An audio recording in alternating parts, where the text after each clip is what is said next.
Hallo Werkzeugfans, willkommen bei GoTools TV. Mein Name ist Sebastian. Heute geht es um Einhell Rasenmäher im Vergleich zu den anderen. Denn im letzten Video, was ich euch hier oben verlinke, habe ich gesagt, kauft keinen Billigschrott. Und ihr alle habt gesagt, Moment, Einhell ist kein Billigschrott, Einhell sind solide Rasenmäher. Schau die mal an, vergleicht die mal gegen die anderen. Und genau das machen wir heute.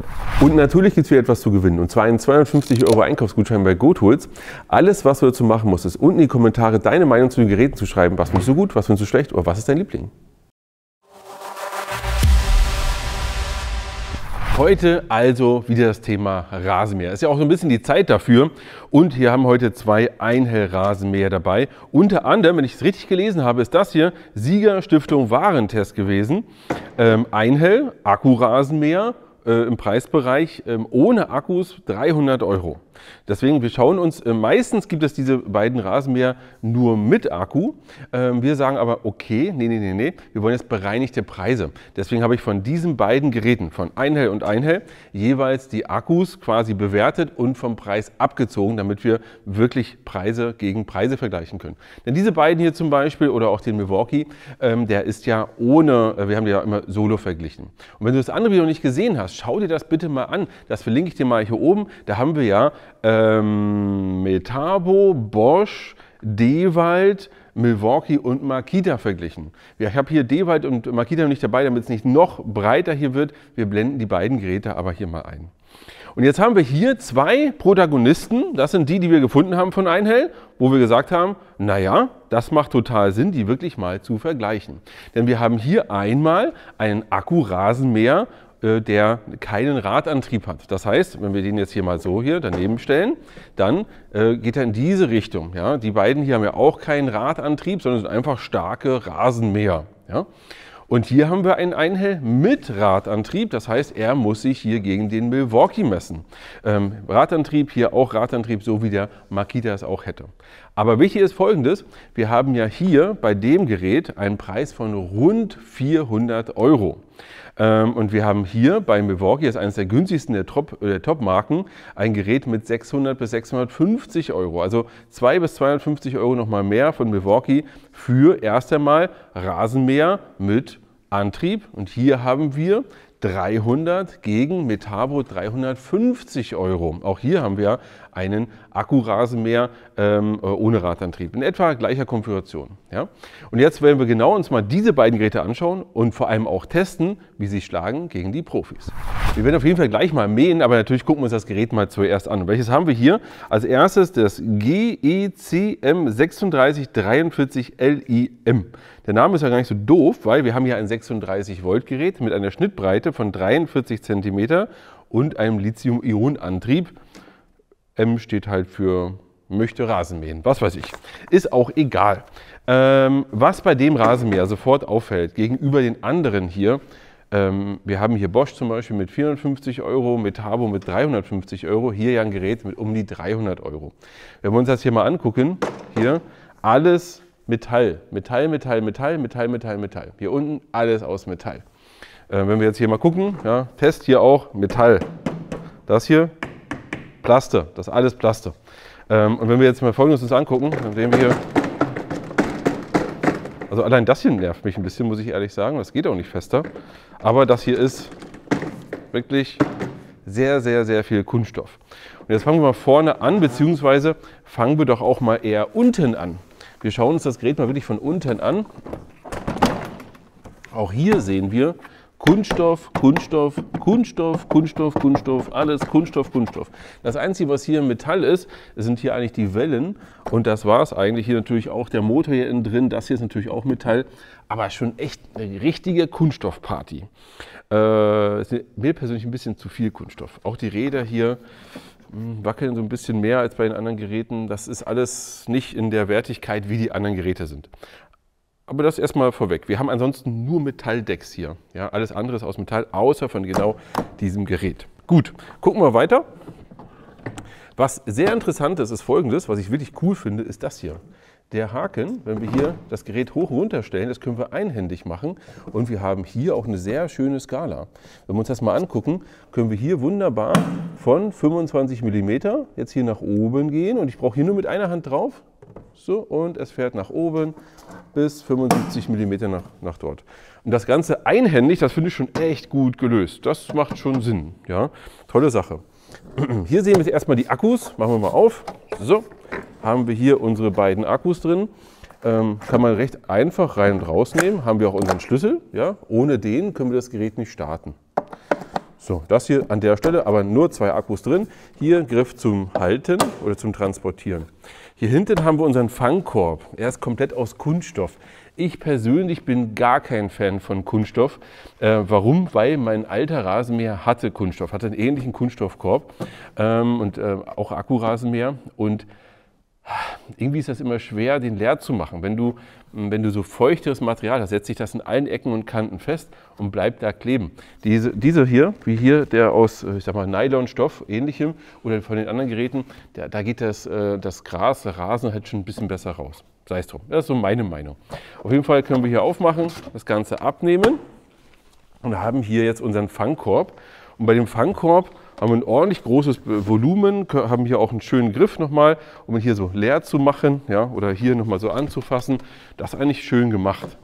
Aber wie gesagt, ich bin kein Fan von solchen Fangkörben. Was wir hier auch haben, ist dieses kleine Teil.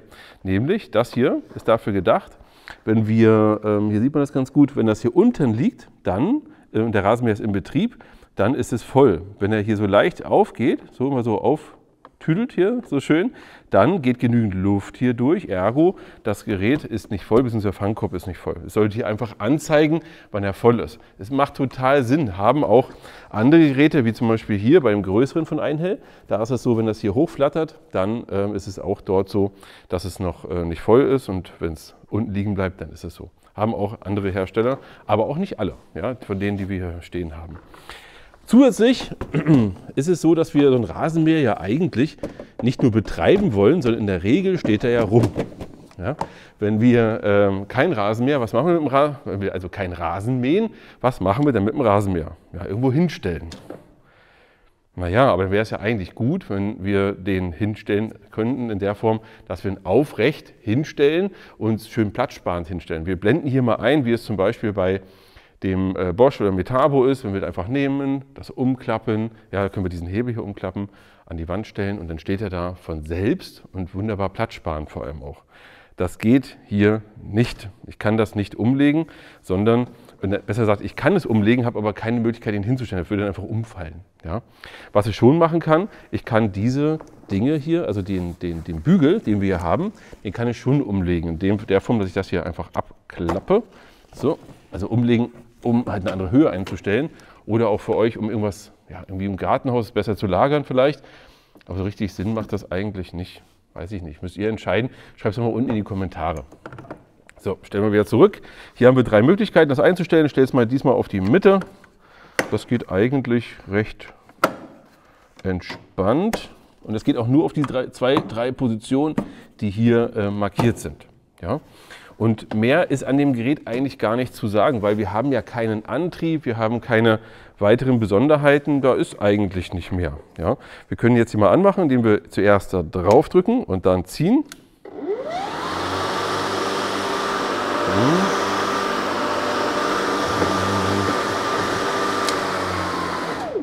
Und Stopp. Also erstmal macht das einen soliden Eindruck. Man muss aber immer bedenken, was ist denn die Konkurrenz dazu? Ja? Und die Konkurrenz, ich schiebe mal ganz bewusst mal den Bosch hier zur Seite.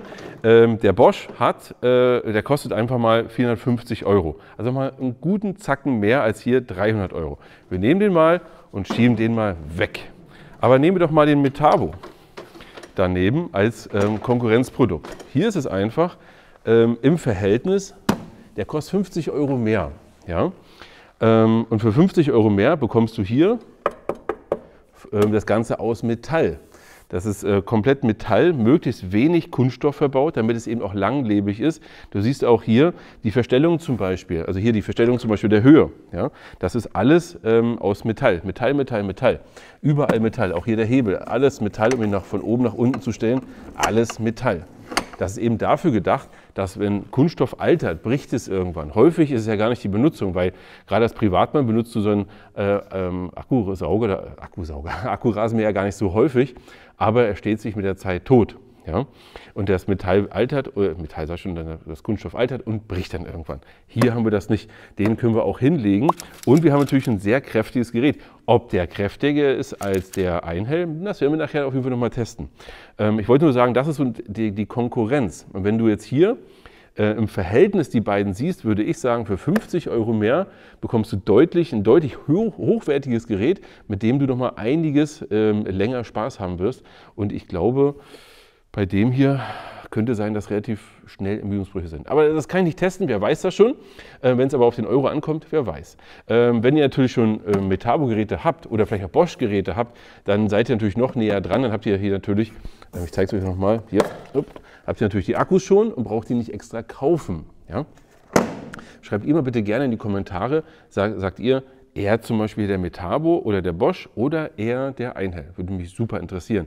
Übrigens für euch nochmal alle technischen Daten verglichen von all diesen Modellen findest du hier oben im Werkzeugvergleich auf gotools.de. Also einfach mal vorbeischauen, da findest du nochmal alle Daten und du kannst vor allem auch abstimmen, welchen findest du am besten. Ja? Hier aber nochmal zwei Akkus, kein Radantrieb. Und jetzt gehen wir mal rüber zu dem Gerät mit Radantrieb. Eine Sache bin ich euch noch schuldig und zwar, wir haben hier ja wirklich einen, ich sage es mal, Plastebomber. Das heißt, er ist aber auch sehr leicht. Wenn du ein Gerät haben möchtest, was super leicht ist, hier mit 16 Kilo, 16,5 Kilo ohne Akkus und man merkt auch, der ist halt ultra leicht und ultra leicht auch zu schieben. Da haben wir hier mit 25 Kilo natürlich eine ganz andere Sache. Der ist auch ultra leicht zu schieben, aber man merkt so ein bisschen den Widerstand, weil hier nochmal 10 Kilo mehr, das merkst du schon. Kommen wir aber zum anderen Gerät, zu dem hier. Jetzt nochmal hier mit Radantrieb. Und der sieht auch schon mal wieder ganz anders aus. Interessant ist, wir haben hier das Gerät GPCM 3647 SLIBL. Das heißt, hier haben wir einen Brushless-Motor. Das muss ich mal wirklich gucken. Das heißt, hier hätten wir keinen Brushless-Motor. Laut Angabe bei mir ist das auch Brushless. Naja, egal. Wir haben hier also das Gerät mit Radantrieb. Und ich muss zur Sicherheit nochmal gucken, dass ich mich jetzt hier nicht vertue. Wir haben hier wirklich einen Preis von 400 €. Also von dem zu dem 100 € mehr. Das ist schon, wenn ich mir die beiden angucke, dann wüsste ich ganz klar, ich würde auf jeden Fall, wenn ich einen von beiden nehmen müsste, würde ich den hier nehmen. Weil hier hast du das Ganze aus Metall und das Gerät an sich ist deutlich hochwertiger. Ich zeige euch das auch mal. Hier, wirklich, das ist aus Metall und kein Kunststoff mehr. Und jetzt gucken wir uns das Gerät auch mal von unten an. Da haben wir ja vorhin auch angefangen. Und wir haben auch ein deutlich höheres Gewicht. Moment. So.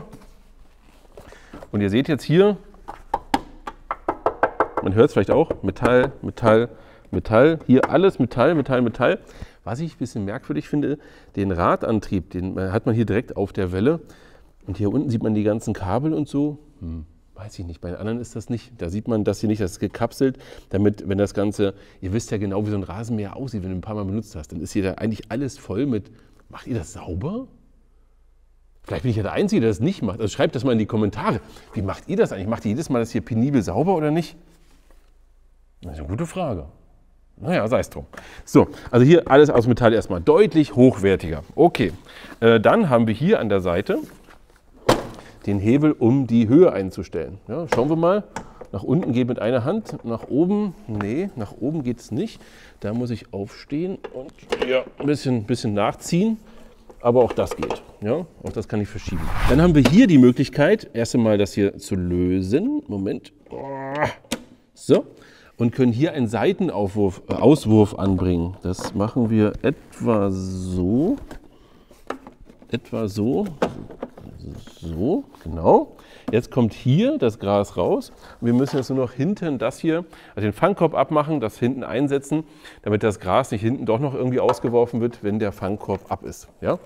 Das kommt hinten ran und dann haben wir hier das Ganze komplett verschlossen und du hast hier einen Seitenauswurf. Eigentlich gar nicht so schlecht.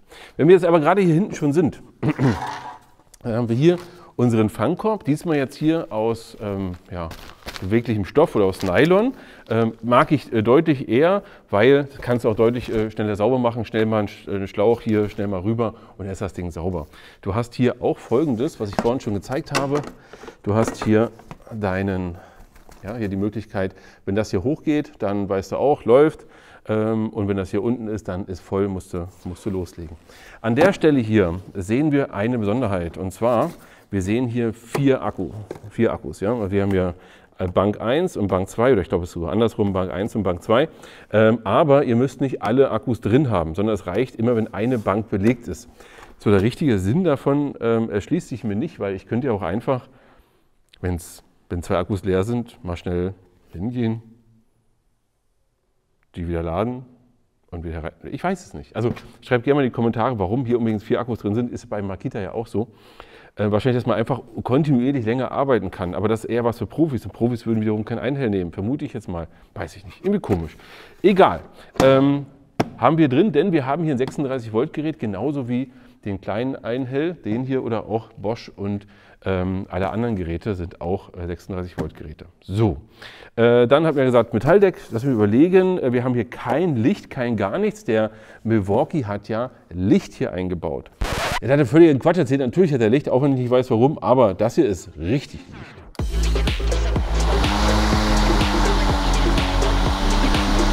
Und das, was ich vorhin die ganze Zeit schon gesagt habe, ist, ach so, nee, hier muss ich eine Sache erklären. Und zwar, ich hatte ja vorhin gesagt, den hier kann man nicht hinstellen zum Lagern. Auch den hier kann man nicht hinstellen zum Lagern.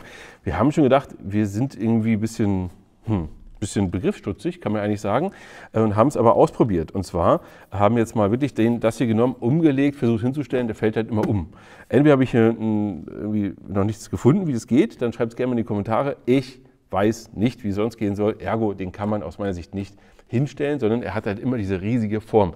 Natürlich kann man das hier umklappen, hier Hebel, nimmt man das, klappt das um. Kenne ich alles, habe ich zu Hause auch alles mal gehabt, nervt mich. Meiner steht inzwischen schön aufrecht an der Wand und ist so klein und platzsparend, wie ich es vorher gar nicht für möglich gehalten habe. Ja? Jetzt gehen wir mal nach hier oben. Was ich schön finde, ist, das Ganze ist hier gummiert, ist hier gummiert. Das macht alles total Sinn. Ja?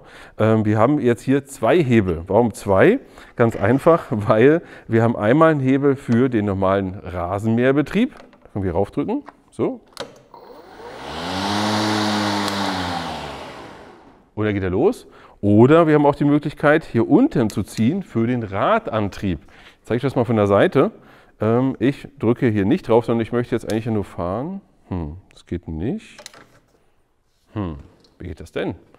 Das heißt, ich muss jetzt hier raufdrücken und dann fahren. Nee, es geht auch nicht. Das heißt, du kannst eigentlich nur fahren, wenn du auch mähst. Wenn du so am Hang wohnst und willst unten anfangen und dann nicht mähen, dann musst du entweder den Mäher dann doch laufen lassen oder dann selber schieben. Ist halt so. Ich zeige euch das mal. Ich mache mal an.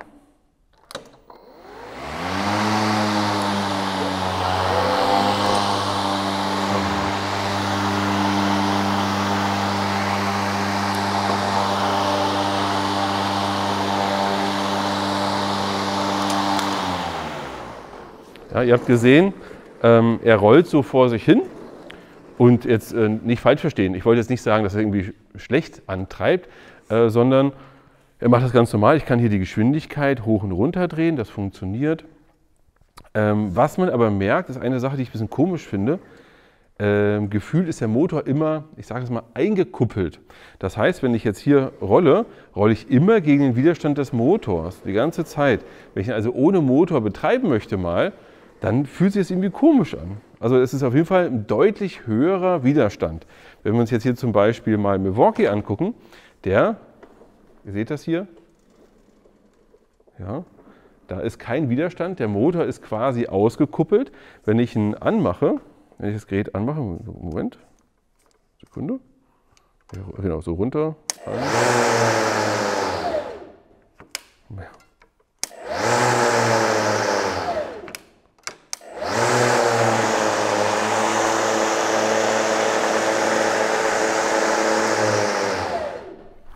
Ihr habt jetzt gesehen, er lief ja jetzt und jetzt ist er aus und schon ist er wieder quasi ausgekuppelt und läuft ganz leicht. Ebenfalls kann ich ihn laufen lassen, indem ich jetzt einfach nur hier ziehe und dann hier laufe.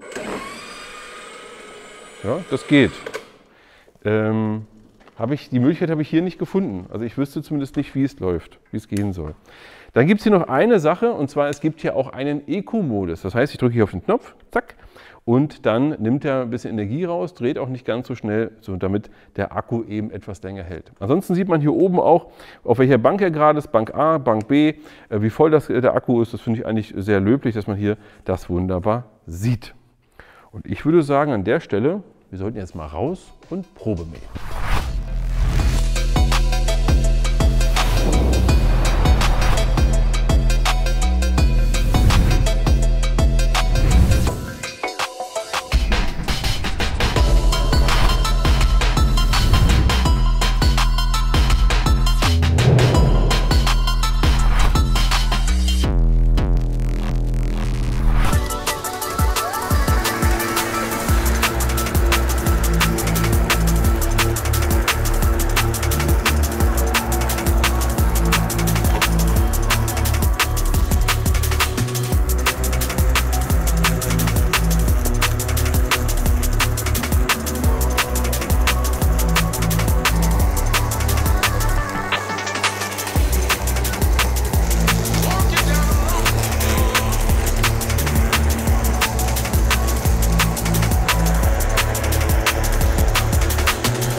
Uiuiui, das war ganz schön warm draußen, aber jetzt ging es auch richtig zur Sache, dem Rasen. Und wie war es? Alle 4 haben eigentlich ganz okay gemäht, da kann man erstmal nichts sagen. Wir haben übrigens eine Höhe eingestellt von 4 cm, damit er auch richtig sich durchkämpfen muss.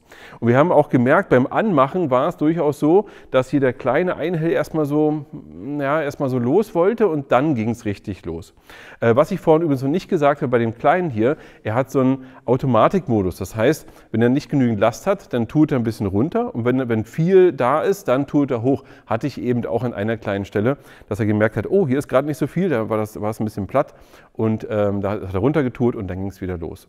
Jetzt aber die Frage, wie haben sie sich denn geschlagen? Der Kleine hier, der Kleine von Einhell, hat ganz normal gemäht. Er hat einen großen Vorteil, das muss man sagen. Durch sein geringes Gewicht kann man den super leicht hier überall durch alle Ecken und Kanten manövrieren. Und er hat auch nicht aufgegeben und er hat solide gemäht. Jetzt gucken wir mal das Ergebnis. Was haben wir denn hier raus? Also was ist denn hier drin geblieben? Moment, ich kippe euch das hier mal hin. So, Nummer 1. So, das ist das, was er da jetzt im Fangkorb hatte. So eine ganze Menge, ja, kann man erstmal nichts sagen. Jetzt gucken wir mal, was haben wir bei Metabo drin. Jetzt muss man aber natürlich dazu sagen, können ja nie die exakt gleichen Bedingungen sein. Ja? Gucken wir bei Metabo, was haben wir da drin? So. Und so, da haben wir einen Tick mehr, würde ich sagen. Und es könnte ein kleines bisschen mehr sein, aber ist ähnliches Ergebnis. Ja? Das ist erstmal gut, weil wir hatten beim letzten Mal ja das Problem, dass viele das hohe Gras nicht so gut aufgenommen haben. Jetzt erstmal ein realerer Test, und wir haben hier wirklich normal Gras und haben gemäht.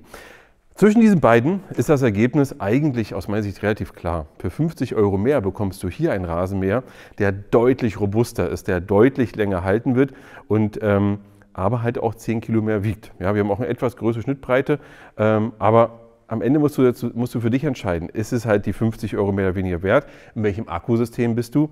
Ich persönlich kann euch nur eine Sache mitgeben. Das hier wird nicht lange halten. Ja, gerade hier diese Verbindung hier, das sind so klassische Stellen, die irgendwann brechen. Auch hier sowas hier an der Seite oder vorne, das sind Sachen, die nach einigen Jahren brechen könnten. Ich hatte auch mal einen sehr günstigen Akkurasenmäher, der hat bei mir 4 oder 5 Jahre gehalten, dann war er hin und ich habe nicht oft gemäht. Jetzt gucken wir uns mal das hier an und ich war sehr erstaunt, weil bei dem hier war das Ergebnis beim Rasenmähen wirklich gut. Da kann man erstmal nichts sagen. Er hat eigentlich relativ gut gemäht, hat ganz normal seinen Dienst gemacht. Der Antrieb war gut. Man hatte das Gefühl, manchmal rutscht er ein bisschen durch. Was bei dem Gerät allgemein auffällt, ist Folgendes. Das Rad hier, das steht höher als das andere. Das Gerät selbst ist etwas verzogen. Wenn ich jetzt hier rolle, ist es so, dass das kaum mitgeht. Und man merkt auch wirklich, dass das Gerät irgendwie in der Höheneinstellung oder bei was auch immer da hier ein bisschen hinkt an der Stelle. Ja, ihr seht es ja hier, da geht es durch. Vielleicht ist das ein Qualitätsproblem, vielleicht ist es auch nur genau der, ich weiß es nicht. Ja, er hat gemäht, hat das alles gemacht, die Funktion von dem Gerät, alles gut und der Preis ist schon ein Kampfpreis für 400 € mit Antrieb, allem drum und dran. Aber ich persönlich würde ihn nicht nehmen, und zwar sogar aus 3 Gründen. Grund Nummer 1, ich kann den nicht hinstellen, das finde ich doof. Der hier, muss ich aber klar sagen, dass der erste, den wir hier hatten mit Radantrieb, kostet anstatt 400, 600 bis 650 eher. Ja, 650.